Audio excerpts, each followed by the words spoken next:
कसैले पैसा खर्च गरिरहेछ, कसैको पैसा तपाईँले खाँदै हुनुहुन्छ चुनावको अगाडि भनेपछि यति कुरा बुझ्नुहोस् कि त्यो जसको खानुपर्छ त्यसले त त्यो कमाउनु पर्यो। त्यो उसले 1 करोड खर्च गरेछ भने त 5 करोड उठाउँछ भन्ने कुरा चाहिँ मान्छेले दिमागमा चाहिँ बसाउनु पर्यो क्या।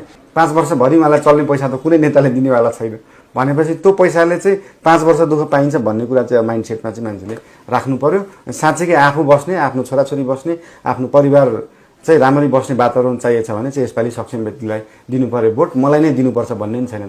यो यति महत्त्वपूर्ण कुरा हो। मान्छेले अस्ति पनि मैले कुरा भन्दाखेरि ओहो कस्तो घमण्डी रहेछ, मसँग 5 तल्ले घर छ भनिदियो, गाडी चढ्छ भनिदियो, तर त्यो कुरा किन बुझ्न जरुरी छ भन्दाखेरि म स्ट्रक्चरल इन्जिनियर हो जुन नेपालमा 150 देखि 200 जना मात्रै छन् हैन। म एउटा म्युजिकल कलाकार हो, म एउटा टिभी सोको जज हो, नेपाल पोस्टिपेज टिभी सो इमेज च्यानलमा चलिरहेछ हैन। मैले स्वास्थ्यमा को क्षेत्रमा गरेको कामहरू, शिक्षाको स्कुलको क्षेत्रमा गरेको कामहरू, पूर्वाधारको क्षेत्रमा गरेको कामहरू, पोलिसी लेभलमा ल मेकिङमा गरेको कामहरूको एक्सपिरियन्सले गर्दाखेरि मैले यो कुरा भनिरहेको हो नि त।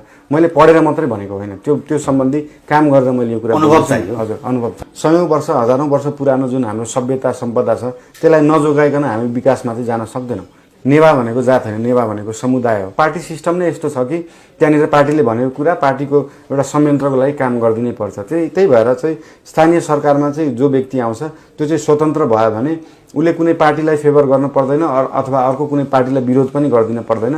उहाँहरू विकासभन्दा अरू काममा बिजी हुनु भएर चाहिँ काम गर्न गाह्रो भयो हो। मान्छे चाहिँ असल हुनु पर्यो, विकास प्रेमी हुनु पर्यो, साँच्चीकै सक्षम चाहिँ व्यक्ति भयो भने चाहिँ काम गर्न सक्छ। जस्तै मेरो बुवा डक्टर, दाइ चाहिँ सीए फाइनेन्सतिरको, दिदी चाहिँ पेन्टिङतिर कला। सायद मेरो फ्यामिलीमा ग्रुमिङ पनि त्यस्तै भयो होला कि हरेक क्षेत्रको चाहिँ ज्ञान दिनलाई मेरो पारिवारिक हिसाबले। तपाईँलाई पैसाको आवश्यकता पर्दैन, पैसा कमाउनु पर्दैन, तपाईँले त भ्रष्टाचारमा फस्न सक्नुहुन्छ नि त बलेन्जी भन्दाखेरि तपाईँ यसको उत्तर कसरी दिनुहुन्छ? के नि त भोट गर्नुभन्दा अगाडि पैसा लेनदेन गरेर 5 वर्ष त उसैले धुलो खेप्न पर्छ, उसैले फोहोर खेप्नु पर्छ, उसैले बागमती गनाएको सुँग्नु पर्छ, उसैले सरकारी